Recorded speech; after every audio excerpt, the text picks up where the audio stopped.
সকলোকে নমস্কাৰ জনাই আহক আজি পালক পনীৰ বনাওঁ। প্ৰথমে পালেং শাকখিনিত অকণমান নিমখ দি সিজাই ল'লোঁ আৰু ঠাণ্ডা হ'বৰ বাবে ছাইড কৰি ৰাখি দিলোঁ।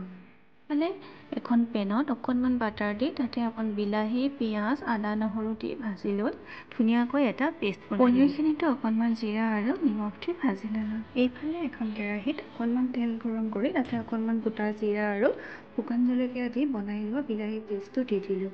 দি ভালদৰে মিলাই লৈ তাতে অকণমান হালধি গুড়া, অকণমান ধনিয়া গুড়া আৰু অকণমান জিৰা গুড়া দি আৰু পৰিয়াল অনুপাতে অকণমান নিমখ দি ধুনীয়াকৈ মিলাই ল'লোঁ। পালেং শাকখিনিও এটা ধুনীয়াকৈ মিহি পেষ্ট বনাই লৈ ইয়াতে মিলাই দিলোঁ। লগতে অকণমান গৰম পানী দি সেইখিনি আকৌ উতলাই আহিব দিলোঁ আৰু উতলাত পনীৰৰ পেষ্টকেইটা দি দিলোঁ।